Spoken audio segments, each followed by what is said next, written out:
Okay. Hello, welcome. My name is Paul Good. I'm a member of the virtual ASN programming team, and I am very excited to introduce today's event. One of the association's themes for this year is, of course, 30 years since the collapse of the Soviet Union. And we felt this was an excellent opportunity to address the historian's craft in a way that we really haven't been able to do so before. So we are especially grateful to our esteemed panelists for joining us today and contributing their significant expertise in researching and assessing the collapse of the Soviet Union from a variety of perspectives. For the audience, I just want to mention now to please make use of the Q&A button to submit your questions during the course of the discussion. Our moderator will gather the questions for our panelists to discuss after the initial presentations. We are doubly fortunate to have as our moderator today, Professor Rebecca Manley. Professor Manley is an associate professor of history at Queen's University. She is the author of To the Tashkent Station, Evacuation and Survival in the Soviet Union at War, published by Cornell University Press in 2009, which was awarded the W. Bruce Lincoln Book Prize and the HELP Prize awarded by the Association for Women in Slavic Studies. We will also be posting short bios of our panelists in the chat as we progress through this session. So I'm looking forward to this, perhaps more so, not as much as everybody else. So not to take away any more time from the discussion, I will go ahead and turn things over to our moderator. Professor Manley, please. Thank you. Welcome, everybody. It is a delight for me to be able to moderate this panel. There are I think we'll hear three very interesting perspectives on the problems of analyzing the collapse. Our first panelist will be Serhiy Plokhy, who's the Mikhailo Hrushevsky Professor of Ukrainian History at Harvard University, and he's also the director of the university's Ukrainian Research Institute. Serhiy is the author of numerous books. The most relevant for this panel is The Last Empire, The Final Days of the Soviet Union. Which received the Lionel Gelber Prize for the best book on international relations. Our second speaker will be Vladislav Zubok, who is professor of international history at the London School of Economics and Political Science. He too is the author of numerous prize-winning books, the most relevant of which for our panel and the most recent of which is Collapse, The Fall of the Soviet Union, which just came out with Yale University Press in late 2021 rather, sorry. And our final panelist is Anna Whittington, who's a postdoctoral fellow at the Davis Center for Russian and Eurasian Studies at Harvard University. She is currently working on her first book manuscript on citizenship and identity from the October Revolution to the Soviet collapse. And it's entitled Repertoires of Citizenship, Inclusion, Inequality, and the Making of the Soviet People. So without further ado, you can see more details about each of our panelists in the chat, but I'm going to turn it over to our first panelist, Serhiy Plokhy. Thank you. Thanks a lot, Rebecca. And thank you to Paul Good and the ASN team for putting this panel together and for inviting me to take part in it. It's a great pleasure. I will talk, my presentation will be divided into two parts. The first part, I will talk about my own research on the book, The Last Empire, and the challenges that I faced at that time. And then the second part will deal with the possible directions of the new research and the challenges that I continue to face as I work on that topic, but also the challenges that I became aware of through the work of my graduate students, who again, in one way or another, deal with the story of the Soviet collapse. My book was published in 2014, and it has been 7 years since its publication, or almost 7 years. And of course, I started working on it earlier, researching it, and the field was really very interesting at that time, in the sense that there were some major names and major books that were already out there dealing with the history of the Soviet collapse. Mark Bissinger, Nationalist Mobilization, is one of them, and Stephen Kotkins, Armageddon averted was there as well. There were plenty of theories and ideas of why did the Soviet Union collapse. But what I realized once I started to work as a historian on that subject, that some very basic things were not done. Like chronology was not put together. In particular, my chronological focus for my book was the last half of a year of the existence of the Soviet Union.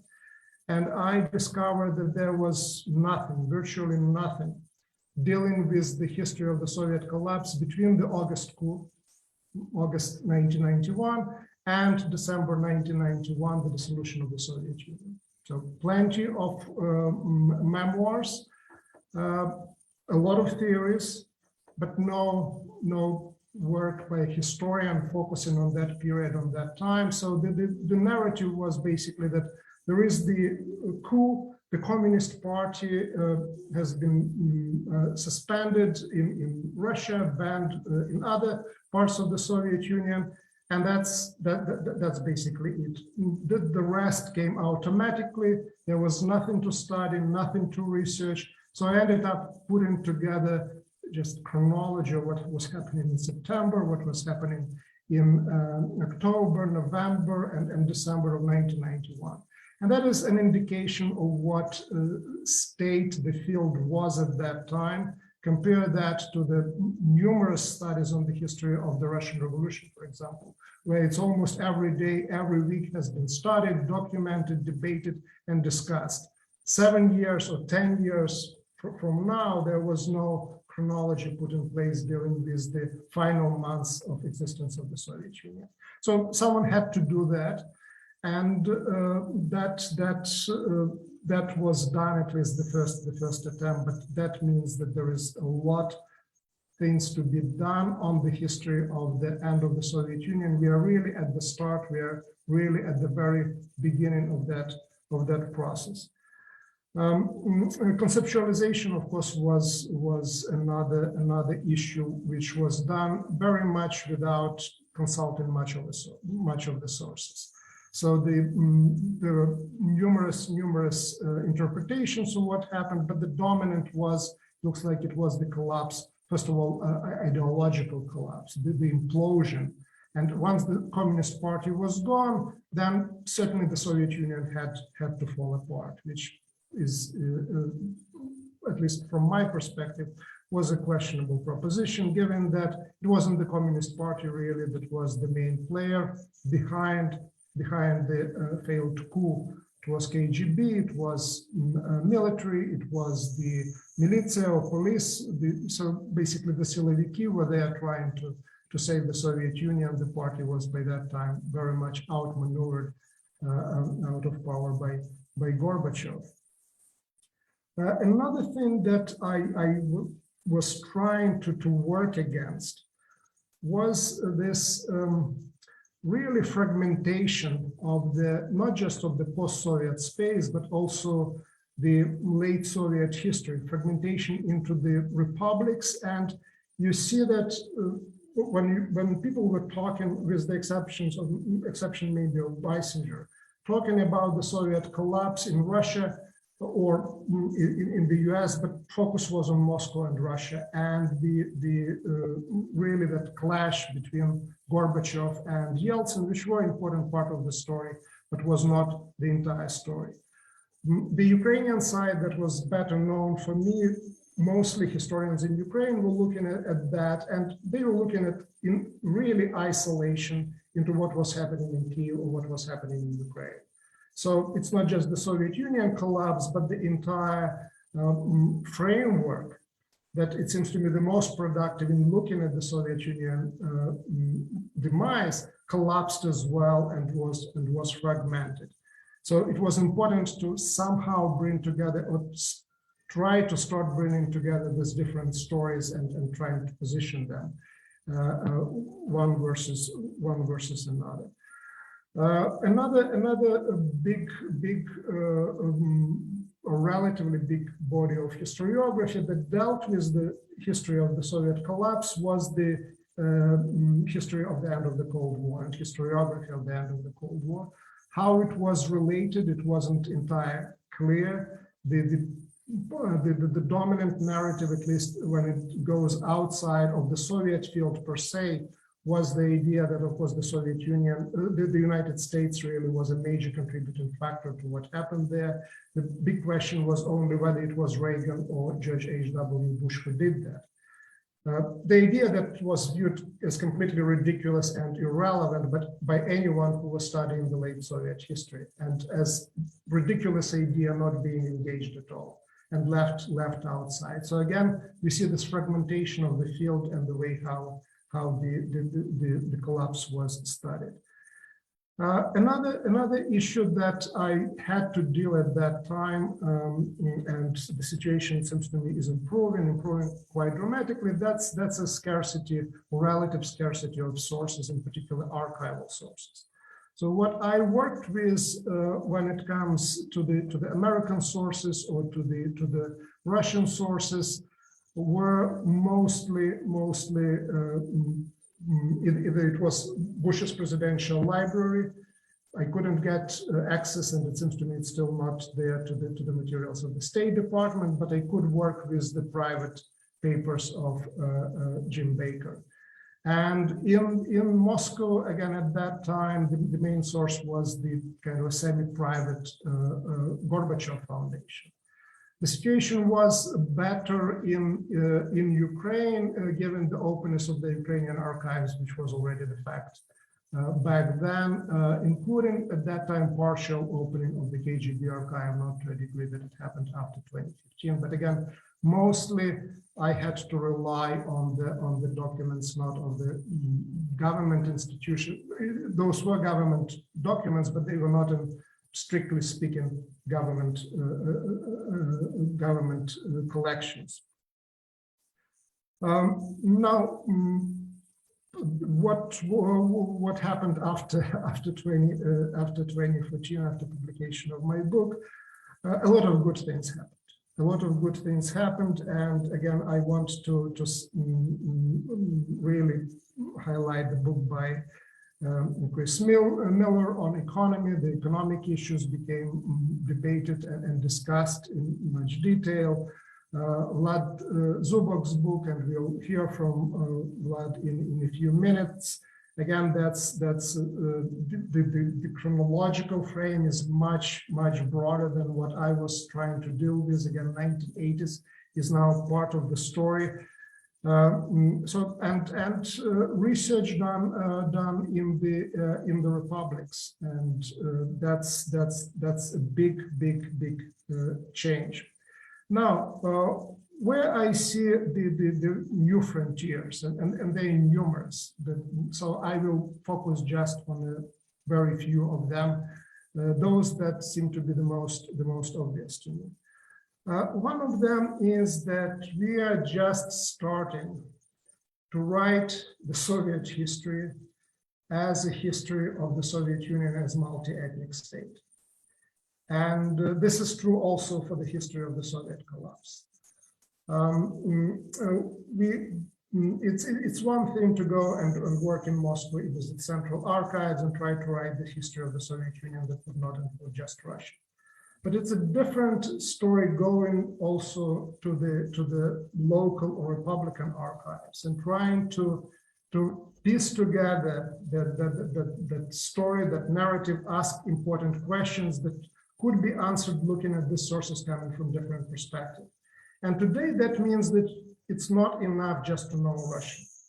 And I'm really very pleased that this new generation of historians come into the fore, like Erin Hutchinson, like Anna, who will be talking today later, who know languages, know archives, not just central, but also regional and Republican. And that's the future of the Soviet history per se and the history of the Soviet collapse. So I just want to welcome it, but also to say and recognize how difficult it is on many levels, not just going to different places, but also knowing different languages. And now it's especially important given that historiography in those languages is being created and in the republics. Another thing that I want to stress, and this is the mantra that I repeat again and again, is it's important for us to look at the Soviet collapse not just as a moment, but as a process. A process that probably, again, you can start it wherever you want, but probably at least 70s or early 80s, like Vlad is doing. That's where you have to start maybe a little bit earlier, and you can't end it in 1991. I did that again, so this is not an attempt to criticize anybody, but what is happening today in the region, what is happening around Ukraine today, at least in my opinion, this is a continuation of the story of the Soviet collapse. The dust has not settled yet, not just the dust, but the big chunks of that big structure called the Soviet Union are still in the air right there, and that's looking at that story as a process.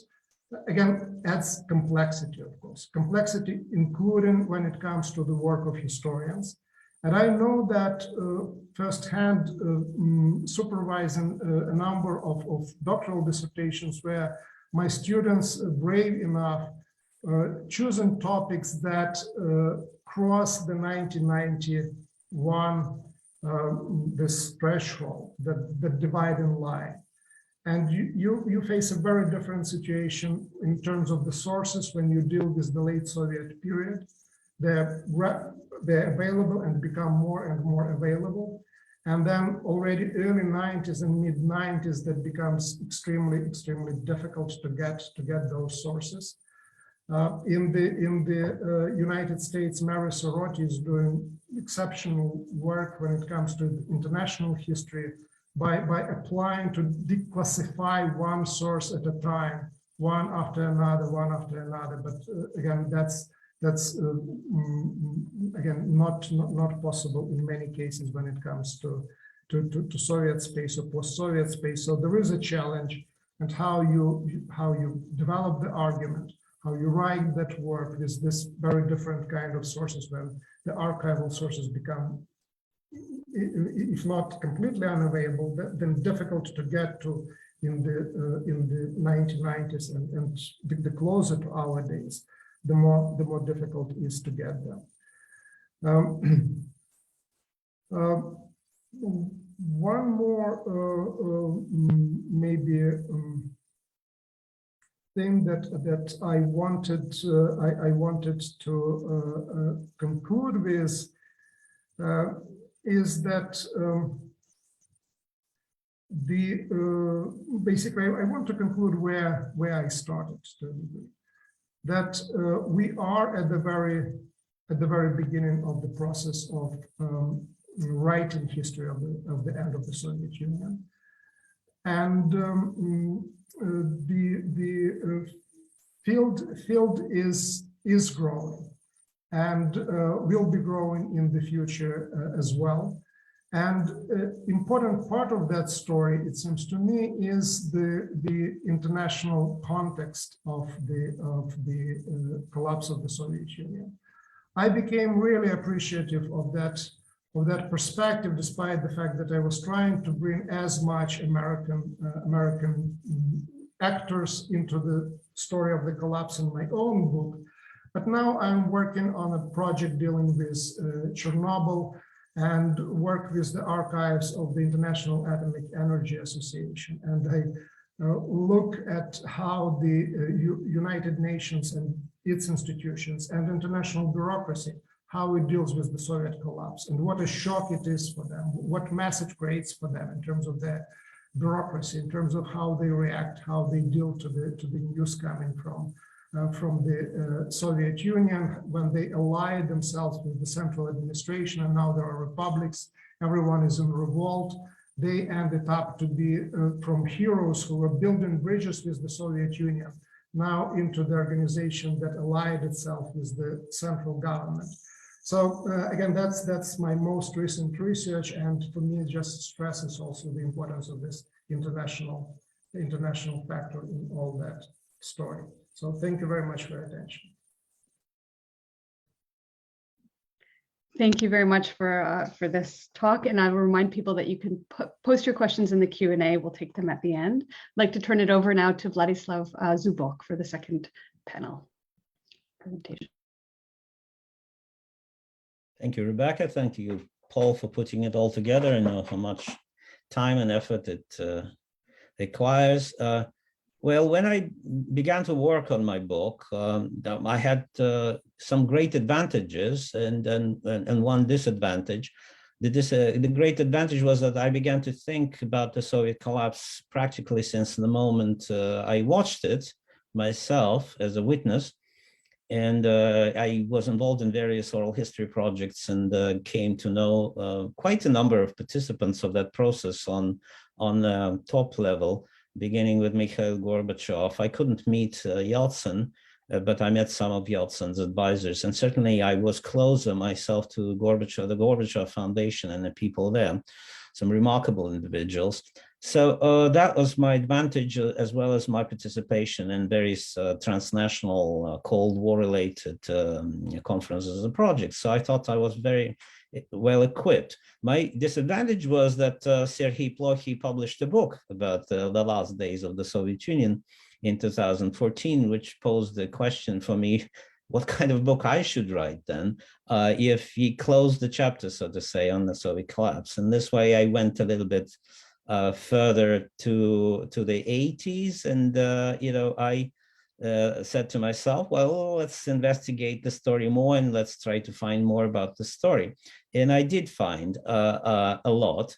So let me, in my brief talk, speak about where and what I found, and end with some observations on where the agenda on the Soviet collapse can be today.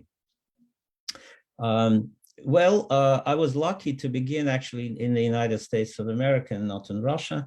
I received a fellowship from the Hoover Institution's archive, and turned out to be a real treasure trove for all things Soviet and all things Russian. There was a wonderful archive, there is a wonderful archive of Demokraticheskaya Rossiya, Democratic Russia movement, with minutes taken by activists of the meetings and agendas and hopes and aspirations. The papers of famous dissidents like Bukovsky. There were papers of high-placed Soviet officials who had access to top classified information, like Vitaly Kataev. That was the end of the Cold War collection of oral history and fantastic diaries and notes on Shevardnadze's assistant, Stepanov Mamaladze.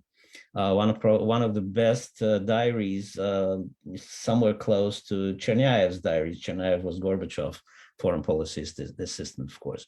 What made my state Hoover even more valuable was the fact that there were people at Hoover who had been serving in the American administration, particularly the Reagan and the Bush administration, who actually engaged with the Soviet Union and various officials at the time. I didn't know it, but I found out there was a Stanford group of economists. They worked who worked as advisors in 1991 to the Supreme Soviet of the Russian Federation. And the head of this group, Mikhail Bernstam, an economist who was one of the co-founders of the Helsinki group in Moscow, together with Sakharov, he became my friend and confidant, and enlightened me a lot about the economic aspects of the Soviet crisis. It was after that I began to work in Moscow archives. And for me, the State Archive of the Russian Federation became really the best and valuable place. I had no clue how much I would find there. And I think I looked at hundreds and hundreds of files there, and I have a feeling that I even scratched the surface, because essentially, because of glasnost and the new structures of representative powers created by Gorbachev in 1989 and 1990, the USSR Supreme Soviet, the Russian Federation Supreme Soviet, and of course by inference, other Supreme Soviets, such as in Ukraine and the Baltic states and others, became a fantastic repositories of documents, not only their own discussions and debates, but also they got power. They could fetch state officials. They could fetch any information they wanted for their activities. So in those files of those Supreme Soviets, one can find plenty of KGB materials, military reports, of course, economic reports, and endless discussions about how the future Soviet Union and the future Russian Federation should be constituted, constitutional debates. So that is a material that requires years and years of work by many historians, hopefully young historians. So what I found, for instance, was an unexpected find. During the coup, there was an opening of the Congress of Compatriots, Russian compatriots. Yeltsin and his people invited to, basically to refurbish the image of the Russian Federation and reconnect to the old Russia.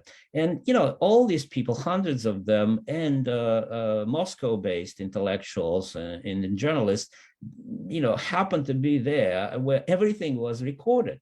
So it was like, I found myself reading discussions almost like online today on the events as they were happening, including, for instance, the Ukrainian Independence Act. And it was a really fantastic source. And of course, I should repeat, the stenographic reports of all sessions of Supreme Soviets, their committees and commissions are quite invaluable.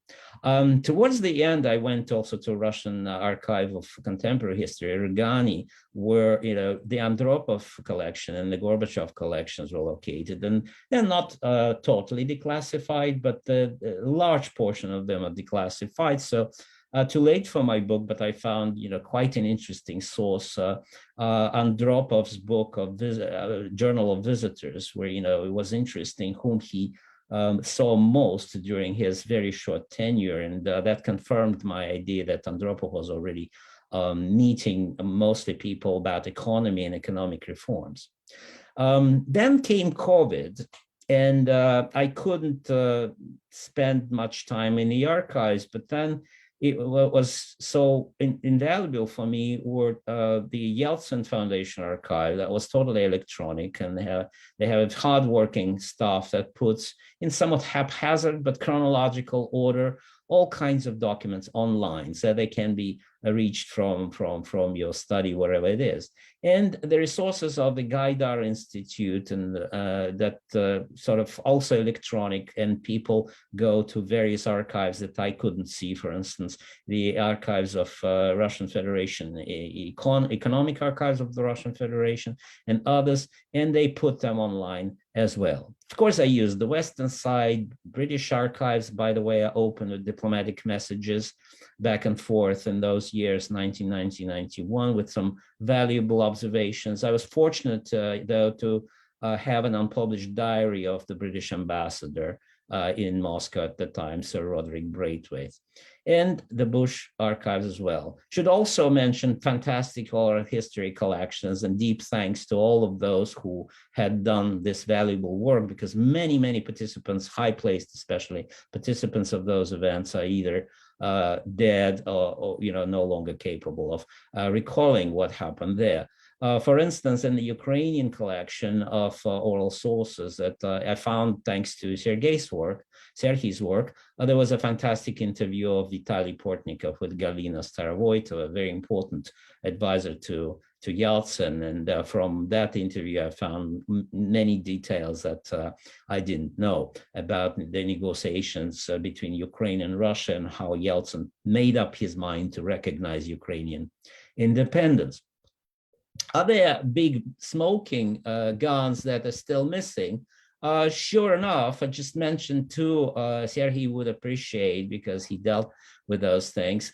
For instance, he and we both cite the discussions at the NSC in the White House on September 5th, 1991, where the principals of the Bush administration discussed the future of Ukraine and Russia.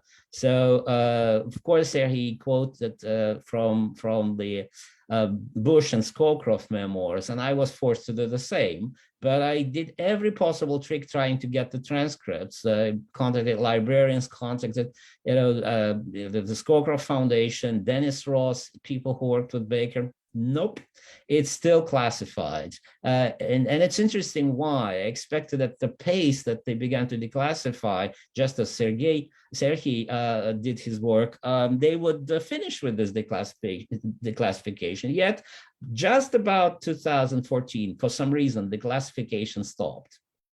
Sergei, it's all your fault. You maybe, you were too active. I don't know why, actually. It's a joke, of course. On the Russian side, again, both of us refer to so-called Burbulis memorandum, the Russian strategy in transition, that for the first time tried to define the relationship between future independent Russia and the countries like Ukraine. And I was really, really curious to find this document. I found extensive excerpts from that document in the work of Oleg Moroz. And I contacted Moroz. He said, I saw it somewhere, the Gaidar Institute, they must have it. I contacted Gaidar Institute, they couldn't find it.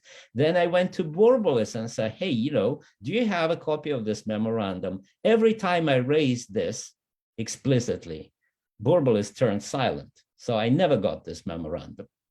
And that raises the question, what was in this memorandum?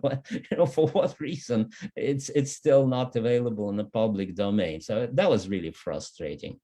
A few words about questions that you raised. What's the meaning of this Soviet Union collapsed, how it changed for historians? A few observations. It's quite natural, and I agree with Sergei that now with 30 years later, and the process of history looks very different from where you are. 30 years, it's when Kennan wrote his long telegram. That was 30 years after the October Revolution, so-called, or the Russian Revolution in general. So Kennan already wrote about the future seeds of decay in the Soviet socialist system back in 1946. So 30 years later, where we are with regard to the Soviet collapse, is this the process that continues, as some believe, or we deal only with the consequences of this process? Moreover, what I can say, the collapse itself remains a morbidly politicized event because it obviously relates to legitimacy of new states that inherited or repudiated Soviet assets and legacies, and depending on our welcome, of course, the multi-republic effort to study the Soviet collapse and its consequences. But I don't expect in the current political climate any sort of positive results. There's too much acrimony, too much mistrust and misinterpretations. There's obvious trend towards periphery versus the center.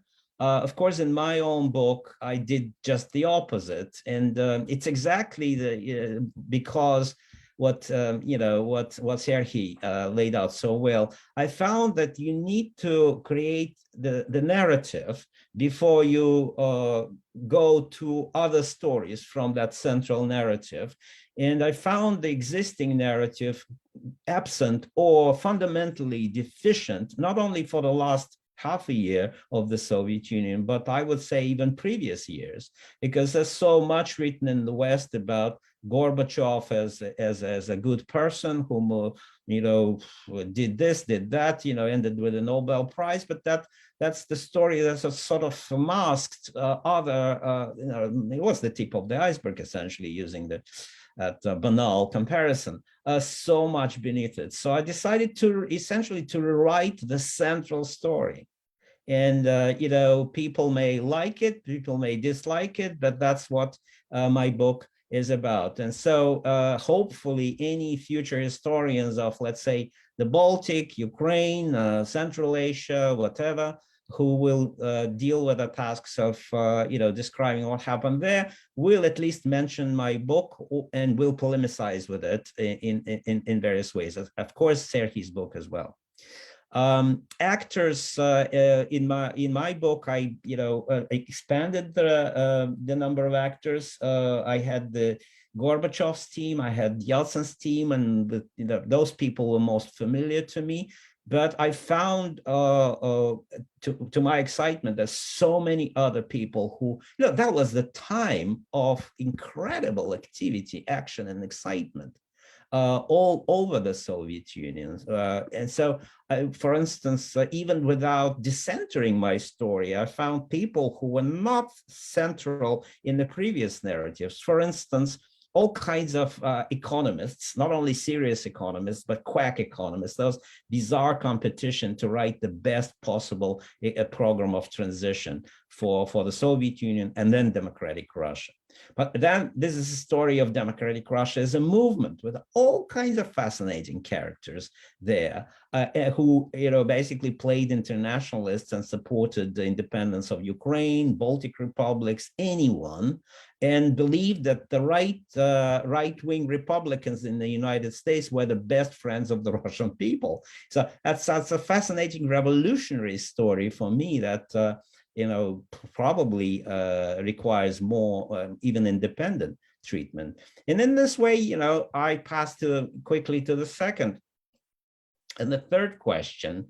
What questions yet to be asked and the histories remain to be written? Well, there's a long list that can be made, and above all, there's no history of the working movement at that time. It was immense. Workers' strikes, miners' strikes. They went away right after the transition to wild East capitalism. Some of those people died, not a good death because of the rise of violent entrepreneurship or simply gangsterism and privatization. But there was a powerful working movement at some point. They spoke about the Russian solidarity.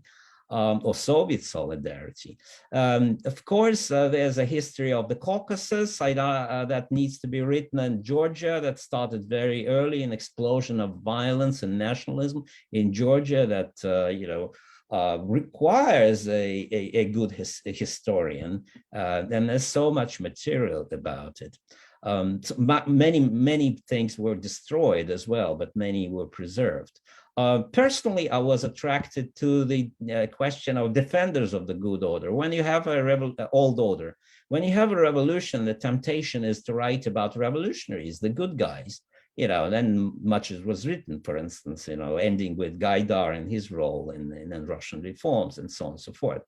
But to be fair to those who try to preserve the old state, so-called reactionaries, they had to undergo very unpleasant years.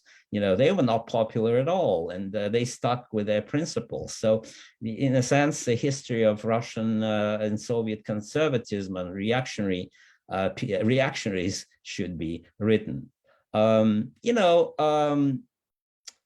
Another fascinating story, and maybe I will conclude here because we need time for discussion, is the transnational nature of what was happening. The Soviet Union was one of the most closed societies and states on the face of the earth. Of course, not rivaling North Korea, but still. In 1991, it was incredibly open state and society. Where American missionaries, all kinds of crooks and so-called businessmen from the West, all kinds of people who played on naivete of the Ukrainians and Russians and others. It was a society would suddenly experienced the mode just like in 1917, becoming the least free. From the least free to the most free in the world, and that moment also should require an adequate historian or historians. So just to finish, it's an exciting field. When I began to write my book, I had a number of authors, and that Serhiy mentioned in his book, but my feeling was that after that, for some reason, the debate did not happen. Sergei's book was published and there was no debate. There was no discussion.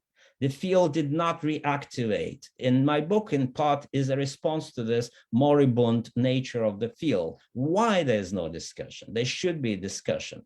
And I started the book with a premise that why everybody considered the Soviet Union to be doomed and to be definitely going to its extinction in an overdetermined way. I turned it upside down deliberately to provoke discussion and hope this discussion will follow. Thank you very much. Thank you, Vladislav, and I'm sure there will be discussion very shortly here. I'd like to turn to our final panelist, Anna Whittington. Thank you so much. I want to join my fellow panelists in thanking Paul and the organizers at ASN for organizing, I think, this very timely discussion, because I think we're in the middle of a really good, a really important historical turn to understanding the collapse in many new ways, thanks in part to some of the work of my fellow panelists. I'm going to go ahead and share my screen. It's a very brief sort of set of images, but I think it makes it maybe a little more fun. There we go. Okay, and I've organized my remarks around sort of three larger things. I'm going to first start a little bit by talking about some of the sources and the materials that I've worked with, because my approach is very different than my fellow panelists. And then I'm going to think about a little bit about the general observations that the sources have led me to think about the Soviet collapse. And then I'll spend most of the time thinking about future directions and opportunities for research. So first, in terms of thinking about my research, I'll say that in pretty sharp contrast to my fellow panelists, I'm much more interested in understanding how the collapse was experienced from below, how people understood what was going on in this time where so many events were taking place around them. I've researched the collapse also in part of a much longer project where I start with the revolution. So this is just the sort of final chapter of a longer history of the Soviet Union. And I'll say first that the sources that I work on in the 1980s are incredibly eclectic. It's a little bit of everything from a little bit of everywhere. I've done research in Russia, Ukraine, the Baltic republics, as well as Central Asia. I want to think a little bit about some of these genres of sources. So one of the most important sources that I work with in terms of the 1980s are the letters, public letters. My favorite particular collections are letters that are written to Gorbachev that are in the Russian Archive for Contemporary History, Ergani, and ones that are written to Yeltsin, which are in Garf. But these are incredibly vast collections of letters that were written to leaders in these very hectic and chaotic years. I'm going to come back to the first letter that you see here, but I think they really give a sense of the sort of the chaos that many people were experiencing during these years. I'll also note that the ones that are in Ergani, so including the first two that you see here, these are the ones that are written to Gorbachev. Most of these weren't actually accessible until Ergani reopened in 2019 after its renovation in its new location. So these are relatively recently declassified.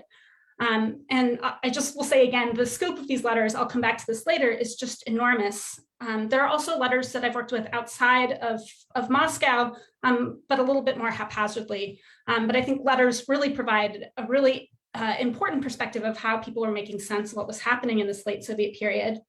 Another really important source for this moment is also thinking about sociological research that was conducted. The image that I have here on the screen is a report that I found in a Ukrainian archive, although the study was actually conducted from Moscow at the Academy of Sciences. But there was a lot of research into thinking about what popular orientations were. This particular report, for example, talks a lot about students' disinterest in being in multi-ethnic collectives, a lot of sort of disorientation. I found a lot of this sort of sociological research a little haphazardly, but I think there's a lot of room for understanding, what these sort of popular research opinion studies were taking place, including, I think, questions of why particular reports were commissioned at particular moments. There are a number of these reports in Russia. You can also find them conducted at the Republic level within Republic archives as well. The other thing that another source that I work with quite a bit is looking at various reports that look at the political and ethnic situation that was taking place in republics. The example I have here is just a table of contents from a report that looked at the various political and social situation in the Ukrainian SSR that was prepared at the ideological sector of the Communist Party of the Soviet Union, but it provided, there was a lot of research that was taking place about what the situation was. You can find other reports in Moscow that look at preparations for the Plenum on Nationalities, for example, in September 1989, other reports that look at the sort of general state of interethnic relations. I've also looked at legal documents that look at questions of this draft citizenship law, for example, in Estonia that was debated in 1989 at the sort of final years of the Soviet Union. There are other similar reports that are sort of looking at what the larger questions of nationalism and other topics were in this late Soviet period. Another source that I work with is educational materials. So this particular one is on the status of teaching Russian in Estonian language schools. But there's a lot of materials to think about what was the sort of social world of Soviet citizens in this late Soviet period. So thinking about these as the sort of materials that I start my research by looking at, I want to think about three larger overarching observations that I've made in terms of thinking about the late Soviet period and the collapse. And these observations are pretty interconnected and quite similar, but I think it's really important to emphasize these as separate. So the first thing that I'll say, in looking at it in sources like this, is that I think it really stresses the interconnectivity of the crises the Soviet Union was facing in this late Soviet period. I think that there's been a tendency to look for these sort of causal explanations. Is it political? Is it economic? Is it national? What really brought down the Soviet Union? And I think when we start to look at some of these bigger sources coming from below, what were people talking about, writing about, thinking about? I think it really, really begs the question whether we can really separate these out neatly. One of the things that really strikes me is the ways in which economic crises are interpreted in national ways. So especially in non-Russian republics, when people are not able to get products they need, the sort of answers that they're providing, their interpretations are often done in national questions. It's about networks and who is able to actually provide access to materials. And regardless of whether or not this is true, this is the ways in which people were interpreting the systems. And I think it really begs the question of why we need to disaggregate these sort of political, economic, and national factors when for many people, these were in fact incredibly interconnected. The second thing that I'll say that these materials sort of really lead me to think about is I think they've really caused me to think about the depth of the crises. I want to here return to this image of this letter that I have that was to Gorbachev. It's a particularly evocative letter, I think, when you see the sort of SOS, save us, sort of permeating this letter, that this is, I think we know that the leadership itself, my fellow panelists have really talked about the ways the leadership itself found itself in this deepening and deepening crisis that they couldn't extricate themselves for. But I think that we can even further understand the depth of this crisis when we try to take this perspective from below. What were people actually thinking?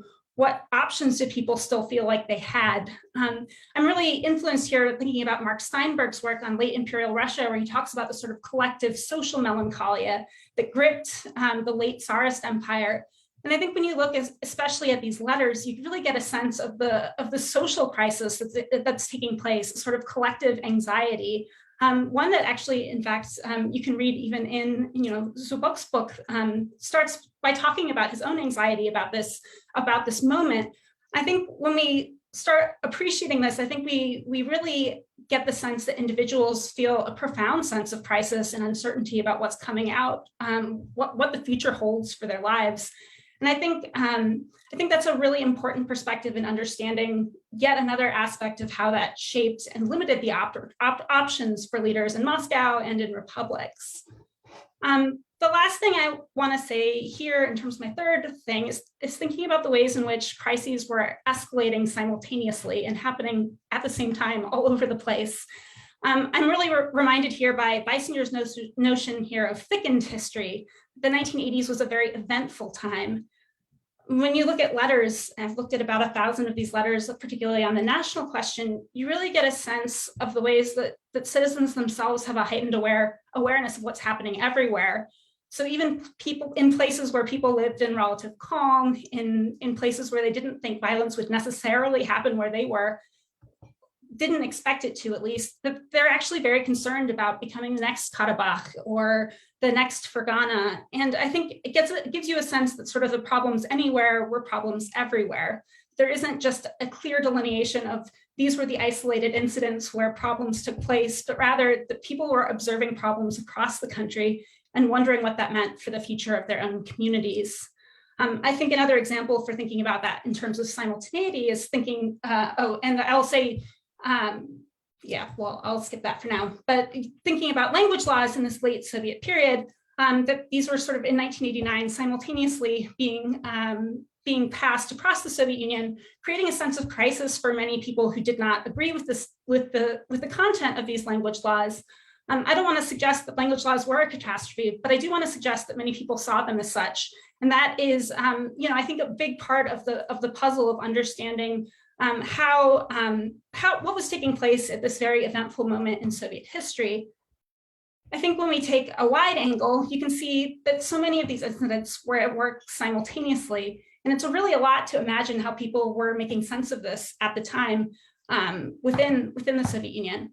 So I want to think then about some directions and perspectives for future research. The first thing I want to just emphasize here is just the extent to which letters and sociological research can provide such exciting ways for understanding what was taking place on the ground in the Soviet Union in this period. There's part of me that doesn't necessarily want to point to these letters because they're such a great source. They've been such a really good source for me. But I have to say, at the end of the day, there are more letters than any individual person can work with. There are thousands and thousands and thousands of these letters. This is just a list of some of the files that are put together in Yeltsin's personal files that are in Garf. They are a fraction compared to what Gorbachev was receiving at the Central Committee and then also as president. And I think these provide a lot of perspectives for the ways that people were engaging with what was taking place around them in this period. I think there are so many more opportunities for thinking about what people were writing, to whom they were writing. That includes expanding the circle to other politicians. I know Courtney Doucette has worked quite a bit on Andrei Sakharov's letters, and also thinking about the ways letters were being written differently in peripheries. I have only scratched the surface of letters that are written in peripheries. For example, in Ukraine, there are tons of letters that are archived in what I think of as the party archive of social organizations, and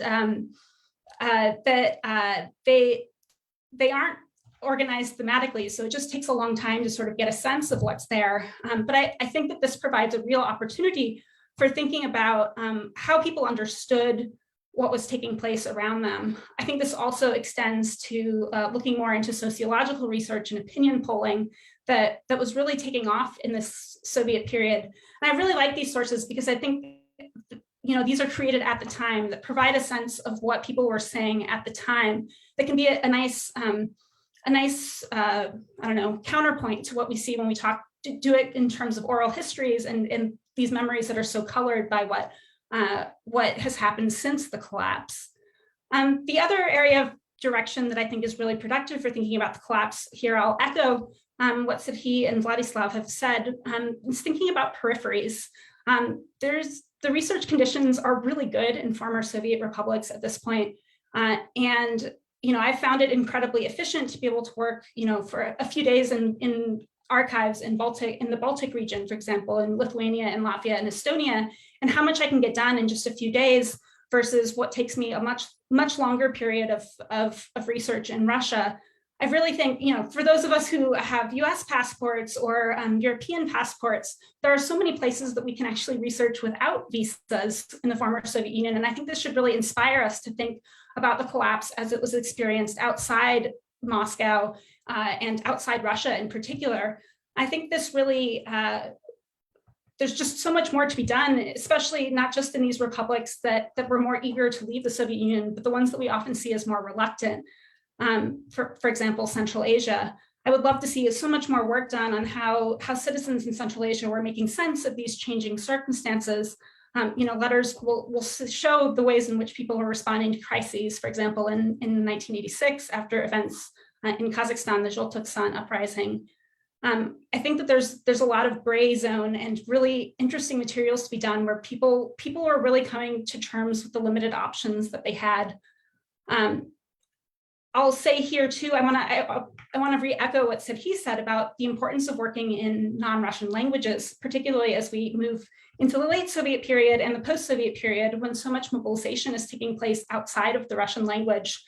I think, especially for those of us who are interested in understanding the meanings of the collapse and really the events of the collapse, it's increasingly important that we spend time not just looking at Russian language sources, but thinking about which sources aren't produced in Russian and which sources don't even make it into archives. I'll say also in terms of thinking about peripheries, I think it's really important to map Russian stories on to this larger Soviet Union and how Russia interacted with peripheries. And I don't just mean from above in the sort of the realm of high politics, but thinking really from below how movements in Russia also paralleled and accelerated and were in contact with movements elsewhere, which I think brings me to the sort of third area that I'm really excited to see additional work in, and that's thinking about networks across peripheries and connecting people. I am so interested to understand not just how groups were mobilizing nationally, but what communications they had across republics. How are groups in the Baltic region communicating with groups in Ukraine and in Kazakhstan, in the Caucasus? I think, and also how did they exist in larger global movements? I mean, if you look at posters from or protests from the Baltic region, in the late 1980s, you'll see that many of them are written in English. So you can see about what sort of larger audiences people are trying to mobilize. But I think there's also a very compelling story to be told about how people were mobilizing across the Soviet Union at the same time, thinking not just about how national groups communicated with one another, but also thinking about how national fronts and mobilizing groups were communicating with citizens themselves. I want to close first by thinking, though, too, in terms of making sense of the collapse, how we think about the limitations of archival records and how we need to move also just beyond archives in terms of the stories that we have. I'm struck here, I think Krista Goff's recent book on nested nationalism talks a lot about the sort of stories that never make it into archives, particularly in the context of nationalizing post-Soviet regimes. I think that when we approach these questions of what was taking place in this late Soviet period, it's really important to do it with a mind for what stories were archivable and not archivable, and to be finding ways of including other stories into this larger narrative. How can we write in ways that acknowledge the limitations of the written records? I think in many ways, some of the most compelling stories about the late Soviet period are stories that aren't going to be in archives. What are the choices that people are making? How are people coming to terms with new circumstances? At what moment do they think that it's best to send their children to the Republic language school versus a Russian language school? How are people hedging their bets about the future? These aren't necessarily stories. I mean, there might be overall statistical stories in archives, but I think that these really demand careful attention to talking to people who lived through these events. And one of the great opportunities in terms of thinking about the collapse is that these are still periods that are very much in public memory and in public record. As a means of concluding, I want to think a lot. I think there's a tendency to think in the late Soviet period about sort of tipping points. At what point is the fate of the Soviet Union sealed? There are a range of answers to this. Some people think its fate was sealed in its very creation. Others will point to the Brezhnev era. Some talk about individual politicians making these decisions, or Western leaders observing the point at which they could no longer expect the Soviet Union to exist and sort of switching into a crisis management rather than previous modes of doing politics. I think these are really important questions to think about in this sort of broad sense. But I think it's important at the same time to remember that this was a country of 290 million people. And so it's also a story of 290 million different tipping points who had to make sense of this collapse according to different timelines and who understood this collapse in different ways. I obviously don't think that we can talk to all 290 million, of course, but I think thinking about these perspectives from below can provide us a much more complex and I think engaging way of understanding not just the political events that made the collapse happen, but the sort of social processes underneath as people made sense of what was taking place from below. So I think when we look at that, we see sort of not just a single narrative of when the collapse happened, but rather millions of smaller ones, which help us think about the bigger narrative of crisis, of change, and of course, of new beginnings. So I will end there and look forward to discussion.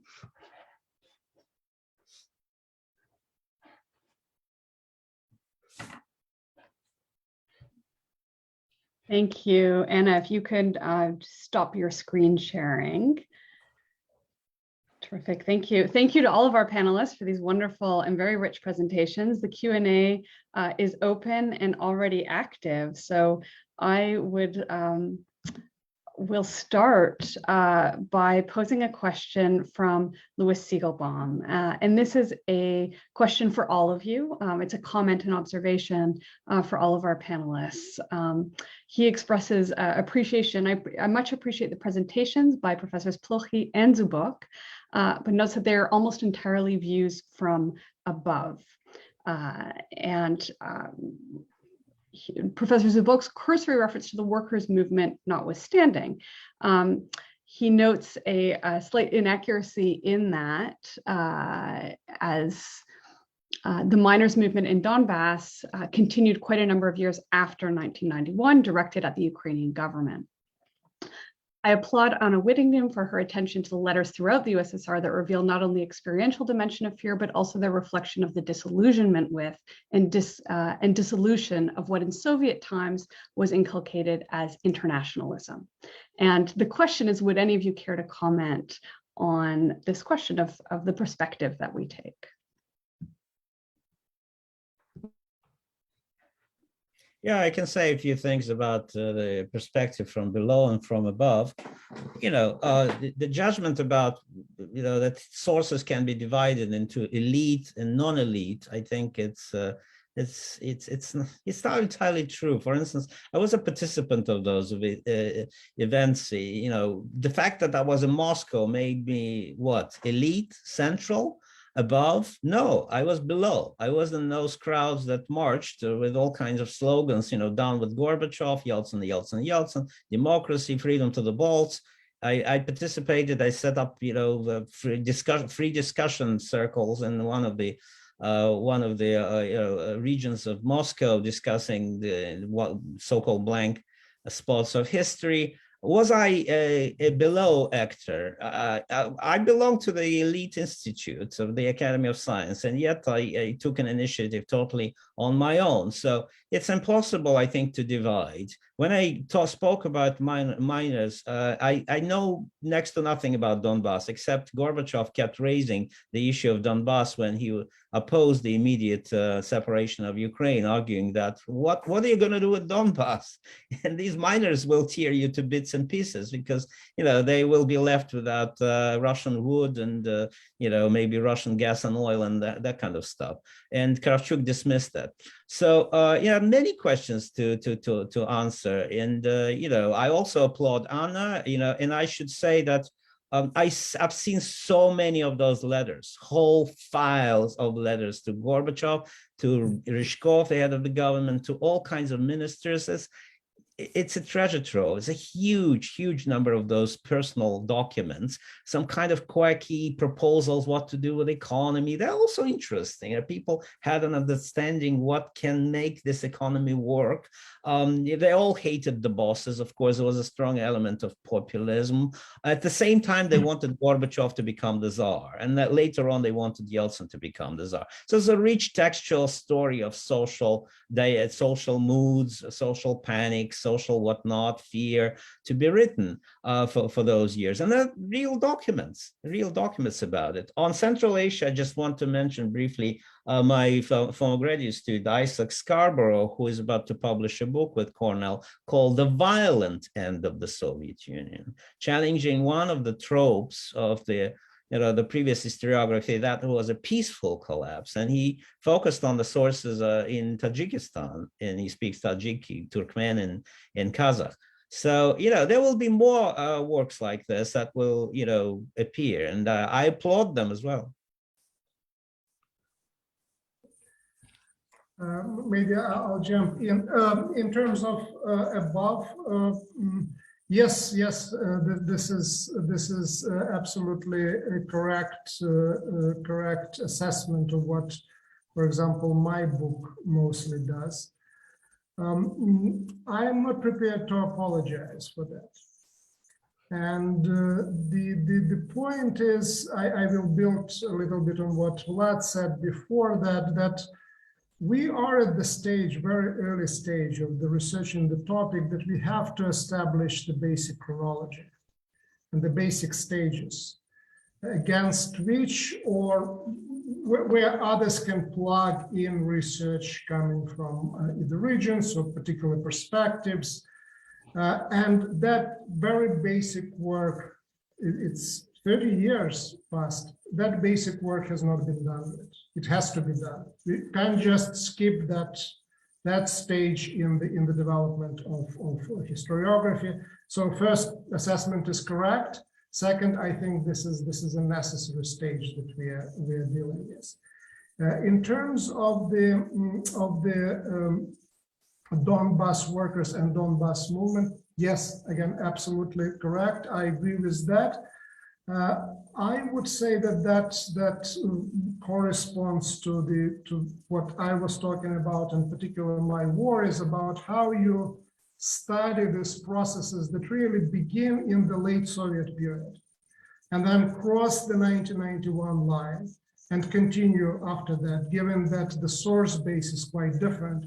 But again, this is one more example and one more argument why the history doesn't end in 1989 or 1991, that it certainly continues.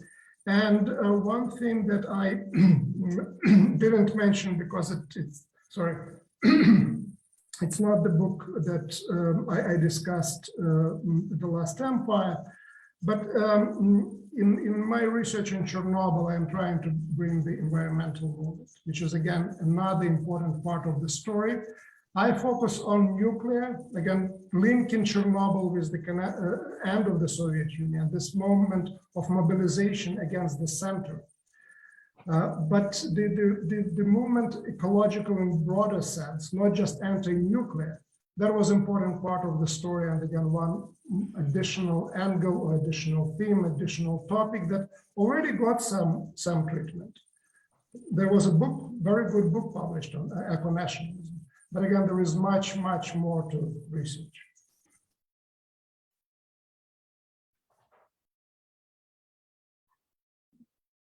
Anna, did you want to comment on?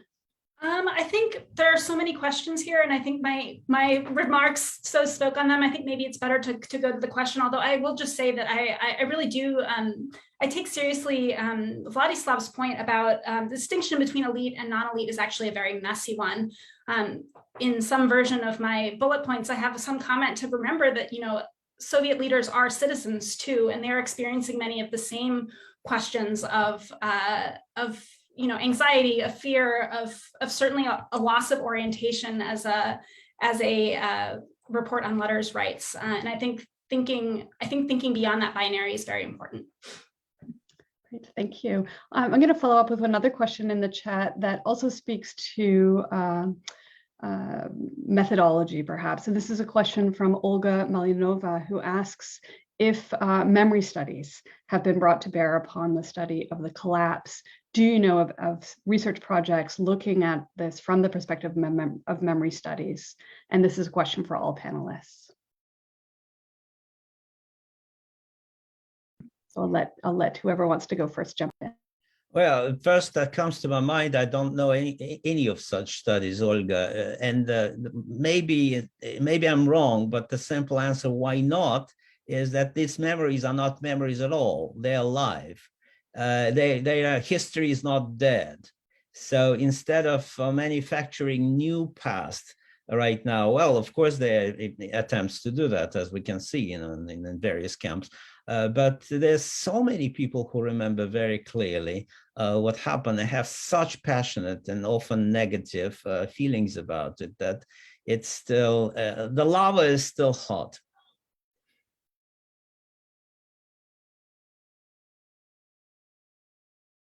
All right, thank you. We have next set of questions are about sources and methods. Matthew Reichart asks if the panelists could speak to the role of interviews and oral history on research in the Soviet collapse. This is something that all of you touched on in various ways. Are contemporary cutting-edge historians using these types of sources and speaking to people? How much access to those sources depends on one's institutional position, who one knows, et cetera. And so how do those challenges figure in? I can jump in. Well, I conducted a number of interviews, but that was a relatively limited number, mostly with the people really at the top of the Republican structures mostly. So President of Ukraine Kravchuk, the Minister of Defense, Shushkevich on the Belarusian side. I took advantage of the collections of the interviews that were done by others. And Vlad mentioned one of those that was done by a group specifically focusing on the Ukrainian independence. The most fascinating interview that was published and that I used to the fullest was the series of interviews that was conducted. It seems to me about Gaidar and in particular there was an interview of Burbulis done by one of his friends. So basically, it was the circle of Gaidar, the friends that were asking those interviews, asking those questions. The interview was there. They were really very intimate. At some point, Burbulis tells the person who interviews him, "Ты покушай и послушай." So things like that, and discussing things that the kind of questions probably I would never ask, and the kind of answers that probably I would never got. So I really discovered, surprisingly to myself, that I was able to get more out of interviews conducted by others, not all of them, but some of them, than the interviews that I was conducting myself. And one more lesson that I learned, and that's especially when it comes to the high-profile people. When you go to them, very often it doesn't matter what question you ask. They would actually give you the answers that they're given already for the 50th time or 51st time. So it's a real art to surprise such a person. It's a kind of a question that would get him or get her into really deep in the memory. So again, it was a lot of fun doing that, combining this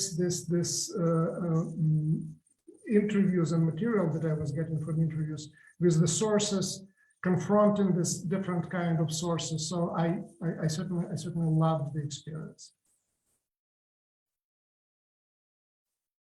Just to continue on this, I think it's a fundamental question of building trust with the person whom you interview. That sounds banal, but it's awfully hard, because when you do research within certain parameters of time, how many times you can meet such and such person to be totally, open in your questions and getting good answers. This is why I mentioned Mikhail Bernstam, who is a unique source on Gaidar economic reforms at that time. But we had 100 conversations. We had lunches, we had coffees, and this is why his information to me was unique about economic aspects.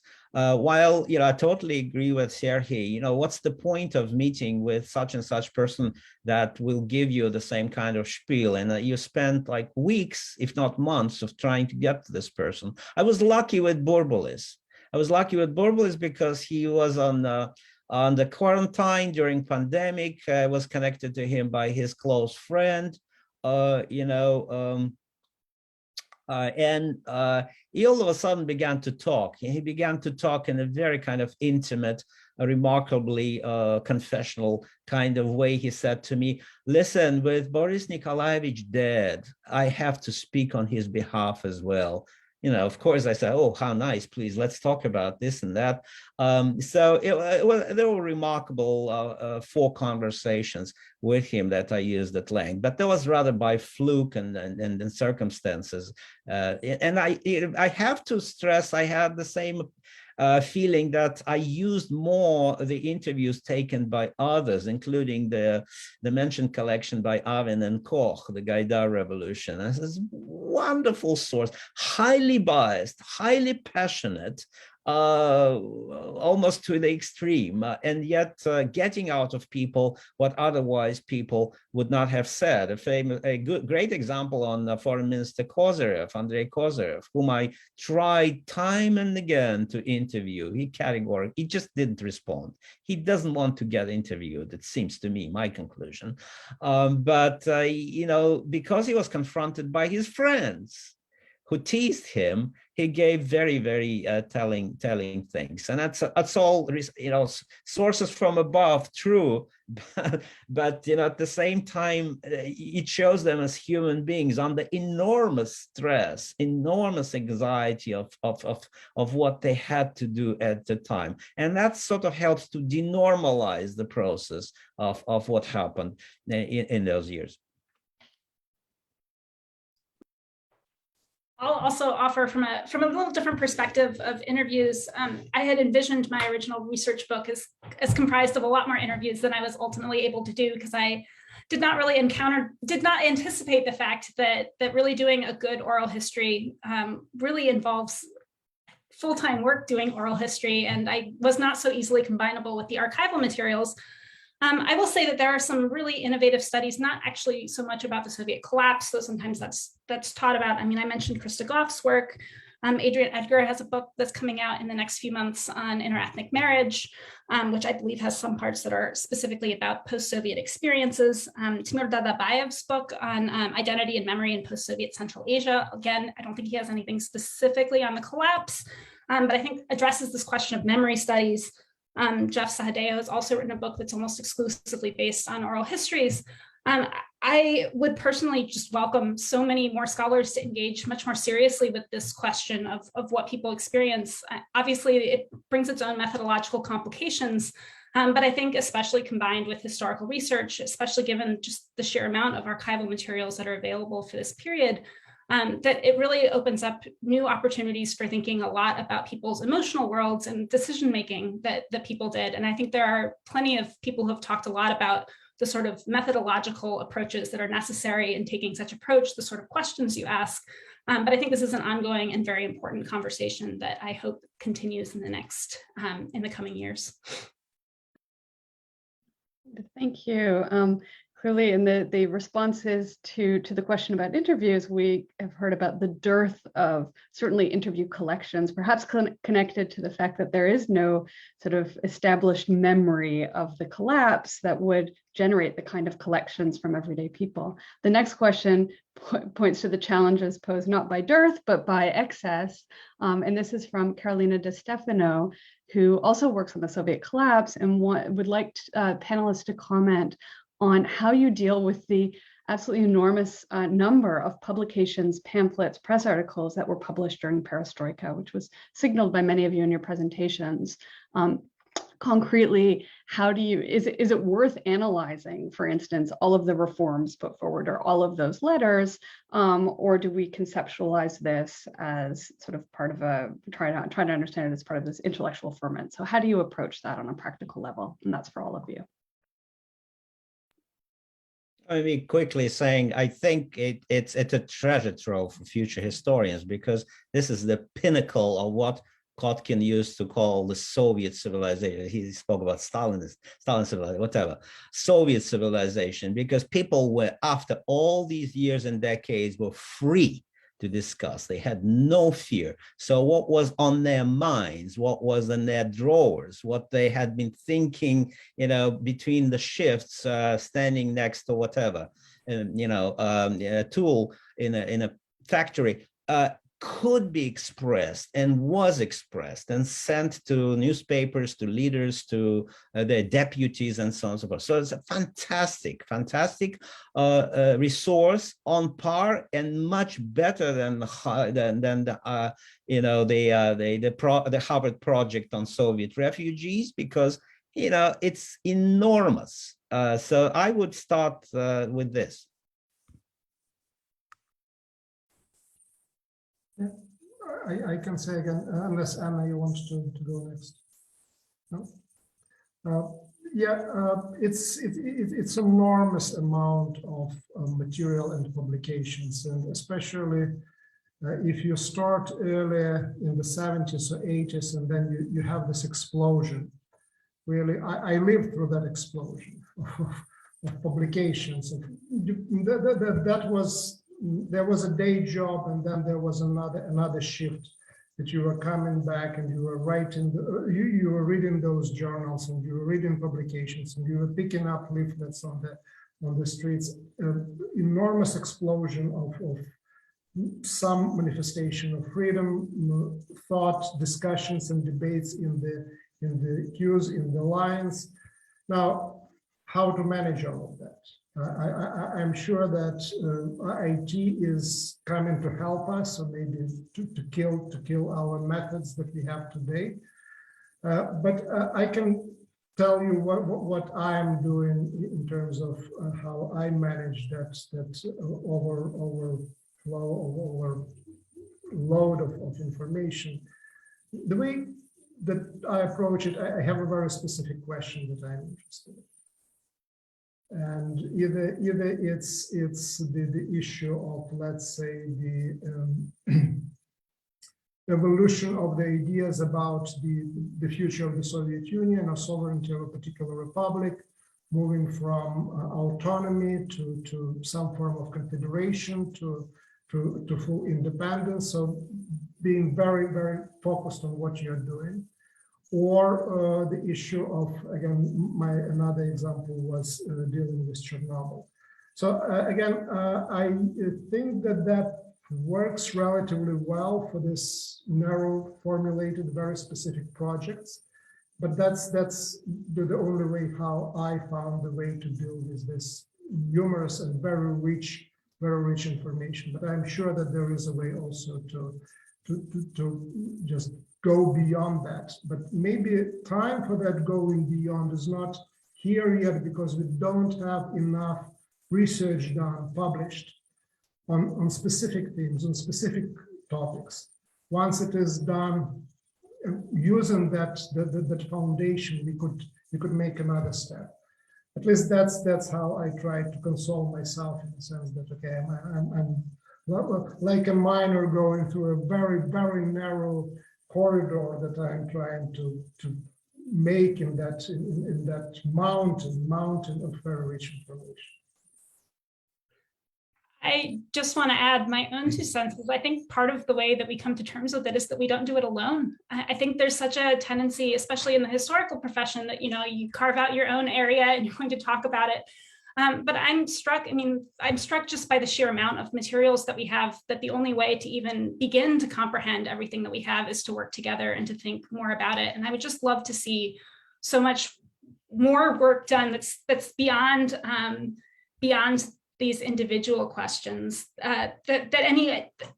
beyond the work that any individual can do, but thinking more about how we can be in communication, and how these various projects within are interconnected, that we can do stronger as a scholarly collective, rather than trying to do it individually.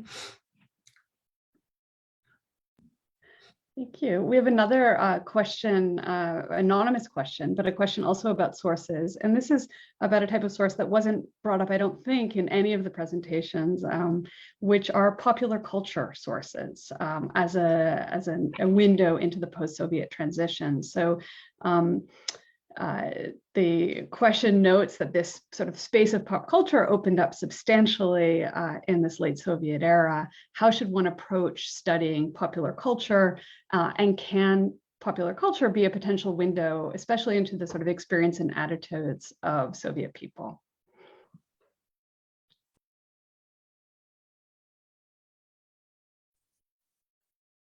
Well, maybe I'll start because I believe I have the less to say, and it will be a short comment.